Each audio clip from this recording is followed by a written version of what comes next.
नमस्कार, मैं हूं श्वेता झा और आप देख रहे हैं आज तक। पूरे 30 दिन के रोजे के बाद आखिरकार वो पाक दिन आ ही गया जिसका हर मुसलमान भाई को इंतजार रहता है। ये मुकद्दस दिन है ईद का। कल देश भर में चांद दिखा और इसके साथ ही साथ आज ईद मनाए जाने का ऐलान हो गया। वहीं अहमदाबाद में भगवान जगन्नाथ की रथ यात्रा शुरू हो चुकी है। इस मौके पर मुख्यमंत्री आनंदीबेन पटेल भी वहां पर मौजूद थीं। अहमदाबाद में पूजा अर्चना के बाद रथ यात्रा की शुरुआत हुई। दो तस्वीरें आपके टेलीविजन स्क्रीन पर। पहली तस्वीर में आप देख सकते हैं कल जैसे ही चांद देखा गया उसके बाद ईद का ऐलान कर दिया गया और आज सबसे पहले ईद की नमाज अदा की गई। ईद की नमाज अदा करते हुए आप लोगों को देख सकते हैं। और सबसे पहले बात देश भर में मनाए जा रहे ईद के पर्व की आपको दिखाते हैं। देश भर में कैसे ईद की नमाज के अदा की गई। 6 तस्वीरें आपके सामने हैं। आप देख सकते हैं दिल्ली, मुंबई, अहमदाबाद, लखनऊ, पुणे और विशाखापट्टनम की तस्वीरें, जहां पर रोजेदार 30 दिन के रोजे के बाद आज ईद की नमाज अदा करने के साथ ईद के जश्न को मना रहे हैं। हर जगह हर्षोल्लास है और एक जैसा जोश आपको देखने को मिलेगा।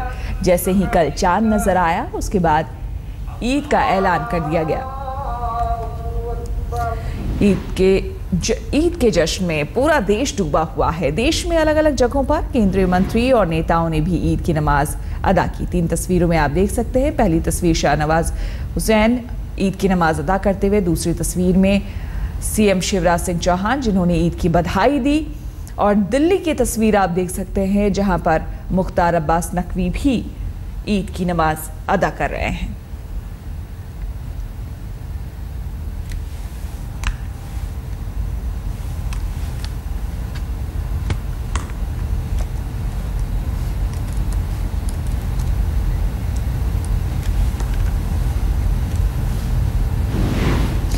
और ईद के मौके पर अब से कुछ देर पहले दिल्ली के जामा मस्जिद में खास नमाज अदा की गई। इसके बारे में जानकारी दे रहे हैं आज तक संवाददाता संजय शर्मा। रब्बुल आलमीन यानी ऊपर वाले के बारगाह में एक साथ सजदे में झुकते हुए सिर, एक साथ खड़े होते लोग, एक साथ दुआ में उठे हाथ, ये तमाम चीज़ें बताती हैं कि ये भावना आपके पास तब तक नहीं आ सकती जब तक आपने पूरे रोजे ना रखे हों। ऊपर वाले ने जो हुक्म दिया है उसका पालन पूरी तरह से ईमानदारी और शिद्दत से ना किया हो, तब तक ईद की खुशियाँ हासिल नहीं होती। और यही वजह है कि आगे पूरे सड़क तक और इधर चारों तरफ सड़कों तक, गलियों तक जमात बैठी है और लोग दुआओं में हाथ उठा रहे हैं ताकि अपने पूरे देश के लिए, पूरी दुनिया के लिए सलामती की दुआ कर सकें। और इसमें ये देश की सबसे बड़ी मस्जिदों में से एक है जिसमें अब नमाज लगभग दुआ की ओर बढ़ रही है। अब नमाज के बाद एक रकात और नमाज है, इसके बाद फिर दुआ की जाएगी देश दुनिया के लिए और तमाम इंसानियत के लिए कि हर जगह अमन और खुलूस रहे, लोगों के बीच प्रेम रहे। और जिन लोगों ने रोजे रखे हैं उसमें बच्चे, बूढ़े, जवान सभी शामिल हैं। नमाज ख़त्म होने के बाद लोग दुआ करते हैं और दुआ के बाद गले मिलते हैं और एक दूसरे को ईद की मुबारकबाद देते हैं। और इसके बाद चलता है सेवियों का दौर, मीठी सेवियों का दौर, ताकि जो 1 महीने की तपस्या है उसका इनाम अल्लाह ताला देते हैं। और इस्लाम में कहा गया कि जिन्होंने पूरे रोज़े रखे हैं और पूरी ईमानदारी जैसा हुक्म हुआ है उस तरह से लोगों ने रोज़े रखे हैं। रोज़े का मतलब खाना पीना छोड़ना यानी भूखे प्यासे रहना तो है, लेकिन इसके अलावा शरीर के हर तरह का रोज़ा रहता है। यानी आप खराब चीज़ें ना देखें, अच्छी चीज़ें देखें, अच्छी बात बोलें। तो आज ईद की रौनक हर जगह है और देश भर में किस तरह से ईद मनाई जा रही है ये जानने के लिए हमारे संवाददाता अलग अलग जगहों पर मौजूद हैं। आपको हम बता दें रजत शर्मा, रजत सिंह हमारे संवाददाता फतेहपुर मस्जिद से हमारे साथ मौजूद हैं। साथ ही अनूप श्रीवास्तव हमारे साथ लखनऊ से मौजूद हैं और कुमार अभिषेक पटना से हमारे साथ जुड़ गए हैं और साथ ही संजय शर्मा जामा मस्जिद से हमारे साथ जुड़ गए हैं। सबसे पहले रजत के पास चलते हैं। रजत, फतेहपुर मस्जिद, सबसे पहले अगर बात की जाए तो आज शुरुआत ही ईद की होती है नमाज अदा करने के साथ, वहां पर किस तरह की तस्वीर आपको देखने को मिली ये बताइए। श्वेता, देखिए इस वक्त मैं सबसे पहले आपको वो तस्वीर दिखाता हूँ जो नमाज के बाद की है। नमाज के बाद दुआ हुई, दुआ के बाद आप देखिए तमाम लोग यहाँ पर एक साथ मौजूद हैं जो कि एक दूसरे से गले मिल रहे हैं, एक दूसरे को ईद की मुबारकबाद दे रहे हैं। और जब सुबह हम यहाँ पहुँचे थे तो हमने देखा था कि हज़ारों की संख्या में ये लोग सुबह से ही यहाँ पहुँच गए थे, अपने अपना जो जगह है वो ले ली थी, क्योंकि 1 महीने की रोज़ेदारी के बाद कल चाँद दिखा और आज ईद का ऐलान हुआ, तो सुबह ये नमाज सबसे महत्वपूर्ण हो जाती है। इसको अदा किया, उसके बाद अभी भी लोग एक दूसरे को बधाइयाँ दे रहे हैं और इसके बाद अब ये अपने अपने घरों की तरफ जाएंगे, अपने रिश्तेदारों, अपने दोस्तों को मुबारकबाद देंगे और उसके बाद ईद की शुरुआत हो जाएगी। सेवैयाँ खाएंगे, ईदी मिलती है बच्चों को, वही सारी जो रस्में हैं वो पूरी होती है। और इसके साथ महत्वपूर्ण ये था कि जो संदेश था वो भाईचारे का था, अमन का था और अगले पूरे साल किस तरह से खुशियाँ पूरे मुल्क में रहे उसकी बात यहाँ पर की। बिल्कुल। और लखनऊ अपने लखनवी अंदाज के लिए जाना जाता है। लखनवी मिजाज जो है वो सभी जानते हैं, देश भर में चलते हैं। लखनऊ अनूप के पास। अनूप, ये बताइए कि यहाँ खास करके किस तरह की तस्वीर आपको देखने को मिली आज सुबह से? देखिए, हम इस वक्त मौजूद हैं लखनऊ के ईदगाह में और ठीक मेरे पीछे ईदगाह का मैदान है, हम उसकी छत पर हैं, यहाँ पर बगल के बाजू वाली बिल्डिंग में। और अब से थोड़ी देर बाद लखनऊ में ईद की जो नमाज है वो पढ़ी जाएगी। लोग आना शुरू हो गए हैं, नमाजी आना शुरू हो गए हैं, नमाज पढ़ी जाएगी, उसके बाद दुआएं होगी और लोग फिर गले मिलेंगे, एक दूसरे को बधाइयाँ देंगे, एक दूसरे के घर जाएंगे और सेवैयाँ खाएंगे। लखनऊ में कितना महत्वपूर्ण है ईद, इस बात की जानकारी हम खुद आपको देते हैं। हमारे साथ मौजूद हैं पेश इमाम हैं हमारे खालिद रशीद फिरंगी मली साहब हमारे साथ है। फिरंगी मली साहब, बदलते हुए राजनीतिक मंजर में आज की तारीख में ईद कितना अहम है, खासकर अगर लखनऊ की बात करें तो? नहीं, लखनऊ में ईद की अपनी अलग अहमियत है, क्योंकि यहाँ पे जो तारीखी ईदगाह है इसमें लाखों की तादाद में लोग जमा होते हैं और उसी के साथ साथ पूरे मुल्क में अमन शांति के लिए जो खुसूसी दुआएं की जाएंगी और उसी के साथ साथ जो गवर्नर साहब हैं, चीफ मिनिस्टर साहब हैं, वो हजरात तशरीफ़ लाएंगे और बड़ी तादाद में गैर मुस्लिम दीगर गैर मुस्लिम तशरीफ़ लाते हैं और मुसलमानों से गले मिल के उनके ईद की मुबारकबाद देंगे, जिससे कि जो हमारे शहर की और मुल्क की गंगा जमनी तहजीब है उसका एक अच्छा पैगाम इंशाअल्लाह जाएगा।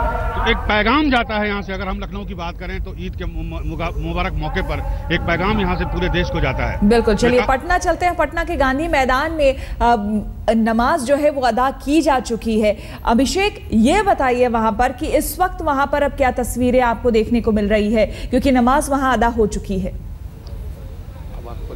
देखिए श्वेता, कुछ देर पहले ईद की नमाज यहाँ गांधी मैदान में पूरी हो चुकी है। उसके बाद दुआएं हुई हैं, लोगों ने एक दूसरे से गले मिले हैं और उसके बाद यहाँ से ज़्यादातर लोग अपने घरों में ईद मनाने जा चुके हैं। लेकिन अभी भी कई लोग हैं यहाँ पर जो ईद की नमाज के बाद अभी रुके हैं, उनसे कुछ बात करते हैं। हम आपको कुछ तस्वीरें दिखाना चाहेंगे। देखिए, ये वो लोग हैं जो ईद की नमाज करने आए थे। कई लोग कह सकते हैं कि बाकायदा इसमें कौमी एकता हमें दिखाई दे रही है। ये जो बच्चे हैं ये दूसरे कौम के हैं जो अपने साथ लेकर के आए थे ईद की नमाज अदा करने। आप बताइए कैसी रही ईद और आपके साथ ये लोग कौन?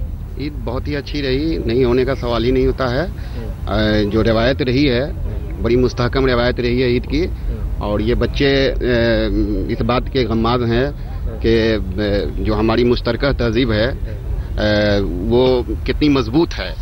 और इनके यहाँ हम पिछले 18 सालों से रह रहे हैं और 18 सालों से रह रहे हैं और अभी तक हैं। तो आप लेकर के आए दूसरे? आप लेकर के आए, ये बहुत हम लोगों के साथ घुल मिल गई है काफ़ी और हम लोगों को पेरेंट्स मानती है। बिल्कुल, ये समझ सकते हैं ये ईद की वो बिल्कुल ये त्यौहार ही इसी चीज का है अभिषेक। प्यार, एक दूसरे में प्यार और भाईचारा बढ़ाने का त्यौहार है। जामा मस्जिद की अगर बात करें तो संजय, आप सुबह से वहां पर थे। वहां की छटा जो होती है, वहां का जो दृश्य होता है वो बिल्कुल अलग होता है। हर जगह से जामा मस्जिद का दृश्य अलग होता है। इस वक्त वहां पर आप क्या कुछ देख पा रहे हैं? क्या अभी भी वहां पर लोग मौजूद हैं, अभी भी एक दूसरे को बधाई दे रहे हैं, या अपने अपने घरों को निकल चुके? लोग तो यहाँ ईद की नमाज पढ़ के जा चुके हैं। अब कुछ लोग रह गए हैं जो यहाँ पर तस्वीरें खिंचा रहे हैं, यानी ईद की जो ये नमाज है और जामा मस्जिद में वो लोग आए हैं अपने परिवार बच्चों के साथ। वो उसको ताज़ा रखना चाहते हैं, हमेशा अपने मोबाइल कैमरों में और कैमरों में कैद करना चाहते हैं। लेकिन जिस तरह से अभिषेक बता रहे थे, मुझे अपने गुजरे हुए साल याद आते हैं जब मैं अपने ख़ास दोस्त शमसाइर खान और तमाम यहाँ पुरानी दिल्ली के दोस्तों के साथ यहाँ ईद की नमाज में शरीक होता था, यहाँ आता था। तो मैं जब से दिल्ली में हूँ तब से यहाँ आता रहा हूँ और अपने दोस्त अहबाबों के साथ सिर्फ ईद की खुशियों में शरीक होने के लिए, ईद की ईदी लेने के लिए बुजुर्गों से और मीठी सेवैयां खाने के लिए। तब मैं यहाँ पर सिर्फ शामिल होने आता था और अब मैं यहाँ कवर करने के लिए आता हूँ यहाँ पर ईद की नमाज, और ये पिछले कई बरसों से। लेकिन पूरे देश के मुकाबले अगर हम दिल्ली की बात करें, दिल्ली की ईद अनूठी होती है और ख़ास तौर से पुरानी दिल्ली के इलाके में तो ईद का अलग रंग, अलग मंजर दिखाई पड़ता है।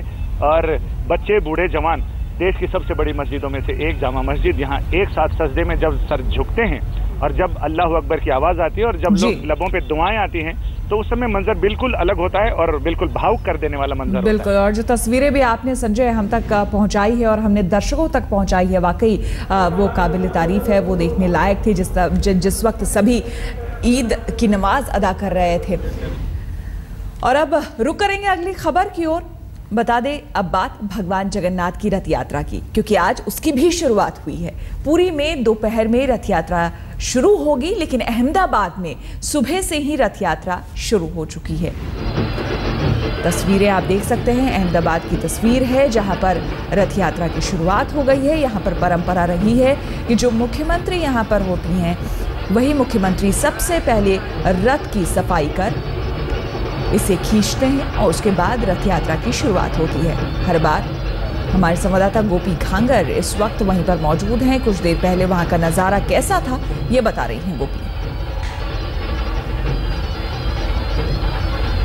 भगवान जगन्नाथ की 138वीं रथ यात्रा मंदिर से निकलकर अब अहमदाबाद की सड़कों पर आ गई है। पुराना अहमदाबाद है ये। यहाँ पर भगवान जगन्नाथ की रथ यात्रा आप देख सकते हैं। सबसे आगे भगवान जगन्नाथ है, बीच में बहन सुभद्रा है और आखिरी में जो रथ है वो बलराम जी का ये रथ है, जो अहमदाबाद की सड़कों पर निकल चुका है। आज नगर यात्रा पे करीब 15 किलोमीटर की ये नगर यात्रा है, जिसपे आज भगवान निकले हैं। काफी रंगारंग रहती है अहमदाबाद की जो भगवान जगन्नाथ की ये रथ यात्रा है। सबसे पहले यहाँ पे ट्रक रहते हैं, हाथी रहते हैं, जो उसके बाद अखाड़ा रहते हैं। और आप देख सकते हैं यहाँ पर जो अखाड़ा है वो मलखम पे अपने दाव करतब दिखा रहे हैं। मलखम पे आप देख सकते हैं जो लड़का है वो चढ़ा हुआ है। इस तरीके के करीब 30 अखाड़ा इसमें रहते हैं जो लोगों को एंटरटेन करते रहते हैं। काफी रंगारंग तरीके से ये पूरी रथ यात्रा निकलती है और ये अखाड़ा शाम तक, जब तक भगवान अपने मंदिर तक वापस नहीं आएंगे, तब तक ये अखाड़ा जो है वो उनके साथ चलेंगे। इसी तरीके से पूरे रास्ते में करतब दिखाते रहेंगे। अगर सुरक्षा के लिहाज से बात की जाए तो काफी पुख्ता सुरक्षा इंतजाम भी किए गए हैं, क्योंकि आज ईद है, शहर में ईद मनाई जा रही है, जिसके चलते जो सुरक्षा कर्मी है वो भी काफी बड़ी तादाद में यहाँ पर तैनात किए गए हैं। करीब 20,000 जितने सुरक्षा कर्मी तैनात किए गए, जिसमें SRP है, BSF है और पैरामिलिट्री फोर्स की जो कंपनियां हैं उसे भी तैनात की गई है। साथ ही CCTV कैमरा भी इंस्टॉल किए गए हैं ताकि रथ यात्रा के चप्पे चप्पे पर नजर रखी जाए। कैमरा पर्सन बलोदा के साथ गोपी घांगर, अहमदाबाद आज। आपको बता दें कि अहमदाबाद से गोपी घांगर हमारे साथ जुड़ गई हैं, उनसे हम और जानकारी लेंगे। इस वक्त रथ यात्रा कहां तक पहुंची है ये भी जानेंगे, लेकिन फिलहाल हम रुकेंगे एक छोटे से ब्रेक के लिए। आप देखते रहिए आज तक। तो पुरी में भले ही दोपहर में रथ यात्रा की शुरुआत होगी, लेकिन अहमदाबाद में रथ यात्रा की शुरुआत हो चुकी है। गोपी घांगर हमारे साथ जुड़ गई हैं। गोपी, जानना चाहेंगे, वहां पर पुरानी परंपरा रही है, जो मुख्यमंत्री वहां पे होते हैं वही इसकी शुरुआत करते हैं और बताया जाता है कि सोने के झाड़ू से बाकायदा रथ की सफाई होती है, सड़क की सफाई होती है, उसके बाद रथ खींचा जाता है। बताएं। जी बिल्कुल श्वेता, आपने बिल्कुल सही सुना है। जो मुख्यमंत्री रहती है आनंदीबेन पटेल, वो यहाँ पर पहुंची थी। आज सुबह उन्होंने सोने के झाड़ू से जो भगवान का रथ होता है, जगन्नाथ भगवान का रथ, उसमें झाड़ू लगाया। इसे पहिन की विधि कही जाती है और इस वक्त जो रथ है वो मंदिर से निकल चुका है। आप देख सकते हैं मेरे पीछे जो कैमरामैन आपको दिखा रहे हैं विजुअल्स, काफी दिलचस्प विजुअल्स रहते हैं। इस पूरी भगवान जगन्नाथ की जो रथ यात्रा रहती है अहमदाबाद की, इसमें आप देख सकते हैं जो भगवान के रथ है वो तो निकल चुके हैं, साथ ही जो उनके साथ भजन मंडलियां निकलती है वो इस वक्त भगवान के साथ है, जो अलग अलग तरह के भजन गाती रहती है, नाचती रहती है भगवान के भजन। पूरा एक दिन जो भगवान में रहता है। बहुत ही खूबसूरत तस्वीर है गोपी, आपके पास हम दोबारा लौटेंगे और आपसे और जानकारी लेंगे इस रथ यात्रा के बारे में, लेकिन यहाँ पर अभी हमें रुकना होगा एक छोटे से ब्रेक के लिए। और आपको अब सीधे हम अहमदाबाद में जगन्नाथ रथ यात्रा की तस्वीरें दिखाते हैं, जहाँ पर आपको बता दें आनंदीबेन पटेल ने सबसे पहले सुबह पूजा अर्चना कर करके रथ को खींचा। उसके बाद रथ यात्रा की शुरुआत हुई। एक तस्वीर में आप देख सकते हैं, दूसरी तस्वीर में आप देख सकते हैं किस तरह से रथ को सजाया धजाया गया है और दूर दूर से लोग आते हैं खास करके इस रथ यात्रा में शामिल होने के लिए और भगवान जगन्नाथ का आशीर्वाद लेने के लिए। रुकेंगे एक और छोटे से ब्रेक के लिए। देश और दुनिया की बाकी खबरों के लिए देखते रहिए आज तक।